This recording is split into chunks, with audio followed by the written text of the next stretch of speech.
Hello my dearest student, Assalamu alaikum. Welcome back to my online digital class. Today you will be able to know the real outcome from my class. Perhaps it is the last class on the synonym and antonym. I am 100% sure that if you take this class with deep attention, you must get much benefit from this class, because you will be able to know the all sorts of synonym and antonym from the text paper which are most important for you. I think that if you can learn from this class from A to Z, if you enjoy this video, so this class must help you to complete your syllabus on this special topic, synonym and antonym. Totally, I always try to point out the most important synonym and antonym which are always helpful for the examination. So, don't delay our class. Let's start our class. Firstly, presumptively. Presumptively or presumptly means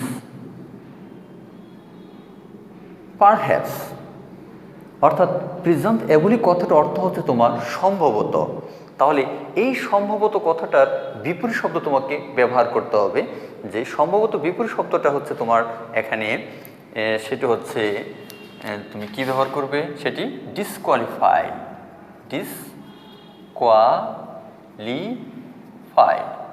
disqualified.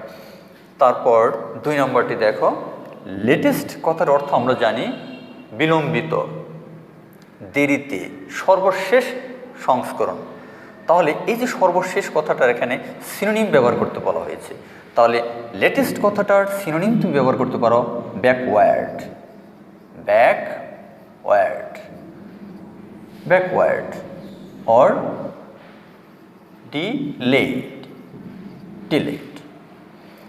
আমরা জানি arrival কথাটার অর্থ হচ্ছে আগমন।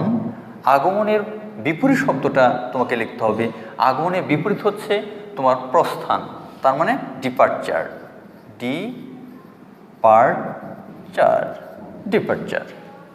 Number 4, mildness কথার অর্থ হচ্ছে কোমলতা।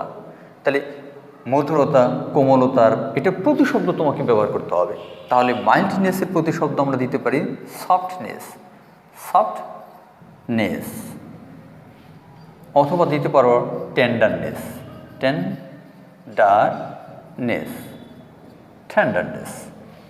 Number 5, genuine কথাটার অর্থ হচ্ছে খাঁটি। তোমাকে এর বিপরীত শব্দটা ব্যবহার করতে হবে। তার মানে খাঁটির বিপরীত হচ্ছে মিথ্যা, ভানোয়াট। তারপরে সেটা ইংরেজিতে আমরা লিখতে পারি ফেক,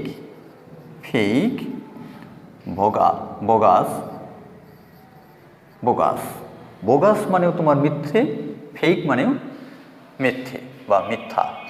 তারপর 7 নাম্বার, প্রফেশনাল কথাটা হচ্ছে তোমার পেশাদার। পেশাদারের বিপরীত হচ্ছে অপেশাদার। তার মানে ইংরেজিতে তোমাকে একটি বিপরীত শব্দ, তার মানে তোমার এই যে অ্যান্টোনিম ব্যবহার করতে হবে। তাহলে পেশাদারের বিপরীত শব্দ হচ্ছে এমেটার।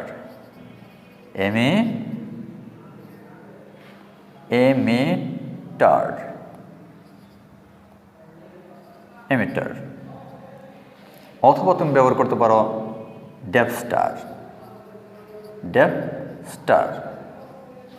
মানে অপেশাদার।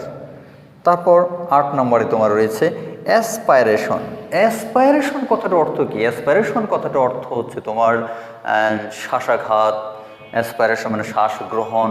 এই অ্যাসপাইরেশনের অপর অর্থ হচ্ছে এখানে আকাঙ্ক্ষা।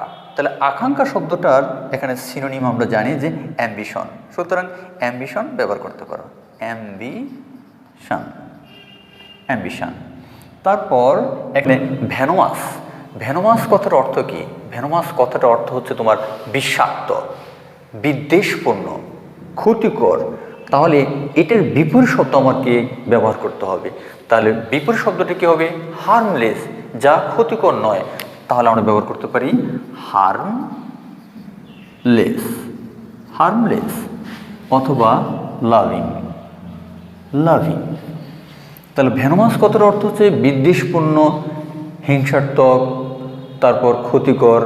আরেকটা অর্থ হচ্ছে আমাদের তাহলে এখানে এই ভেনোমাস বিষাক্ত। বিষাক্ত শব্দটার প্রতিশব্দ আমাদের বিপরীত শব্দ ব্যবহার করতে হবে। তার মানে অ্যান্টোনিম চা হয়েছে, তুমি লিখতে পারো হার্মলেস, লাভিং। তারপর এখানে এই যে 10 নম্বরটি রয়েছে পিডাটরি। পিডাটরি কথার অর্থ লুণ্ঠনমূলক, লুণ্ঠনমূলক। তাহলে এটার বিপরীত হবে আমাদের ডোসাইল, ডোসাইল মানে অনুগত। ডোসাইল কথার অর্থ হচ্ছে অনুগত, সভ্য, ভদ্র, বিনয়ী। তারপর সেইন্ট। সেইন্ট কথার অর্থ আমরা জানি ধর্মযাজক, সেইন্ট মানে সাধু, দরবেশ। তাহলে এটার প্রতিশব্দ আমরা কী ব্যবহার করতে পারি? প্রতিশব্দ রয়েছে তোমার প্রাইস্ট, প্রাইস্ট। এই প্রাইস্ট কথার অর্থ হচ্ছে সাধু কিংবা ধর্মযাজক, একই কথা।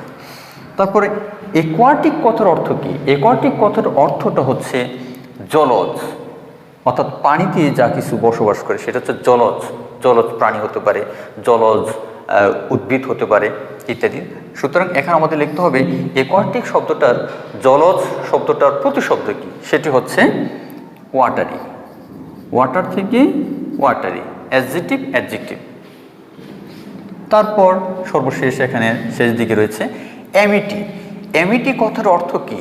অ্যামিটি হচ্ছে তোমার বন্ধুত্ব। বন্ধুত্ব কথাটার বিপরীত হচ্ছে শত্রুতা। তাহলে হস্টিলিটি, হস্টিলিটি, হস্টিলিটি। 14তে বলা হয়েছে, দেখো 14 নম্বর অ্যাটিকুয়েট। অ্যাটিকুয়েট আমরা জানি তোমার শিষ্টাচার, ভালো ব্যবহার। তাহলে এই যে অ্যাটিকুয়েট কথাটার প্রতিশব্দ আমরা কী ব্যবহার করতে পারি? অ্যাটিকুয়েটের প্রতিশব্দ আমরা ব্যবহার করতে পারি তোমার সিভিলিটি, সিভিলিটি, সিভিলিটি অথবা ব্রিডিং, ব্রিডিং, ব্রিডিং। সর্বশেষ 15 নম্বর সেটি রয়েছে কারিশমা। এই কারিশমা বলতে কী বোঝা? কারিশমা আমরা জানি নেলসন ম্যান্ডেলার এই পেসিসের ভিতরে তোমার এই চমৎকার শব্দটি পাওয়া যায়, charisma. Nelson Mandela became famous for his charisma and prestige. তাহলে এই কারিশমা কথার অর্থ হচ্ছে আমরা জানি যে কৌশল, কিছু একটা কাজকে সুন্দর করে উপস্থাপন করার জন্য যে যথোপযুক্ত কৌশল, সেই কৌশলকে বোঝানো হচ্ছে, দক্ষতাকে বোঝানো হচ্ছে কারিশমা। কারিশমা শব্দটার সিনোনিম ব্যবহার করতে হবে। সিনোনিমটা কি? সেটা হচ্ছে টেকনিক, টেকনিক।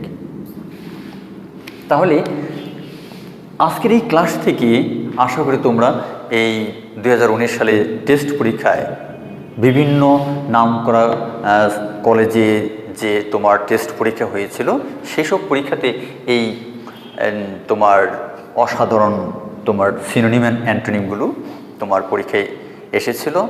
আশা করি আজকের ক্লাস থেকে তোমরা এই সিনোনিম অ্যান্টোনিম সম্পর্কে অনেকটা ধারণা পেয়েছ। শুধু ধারণাই নয়, এখানে সবচেয়ে গুরুত্বপূর্ণ এবং অপরিচিত শব্দগুলোই তোমাদের জন্য তুলে ধরা হয়েছে। তো তোমরা প্রত্যেকে ভালো থেকো, তোমাদের শুভকামনা রেখেই আজকের মতো এখানেই বিদায় নিচ্ছি। আসসালামু আলাইকুম।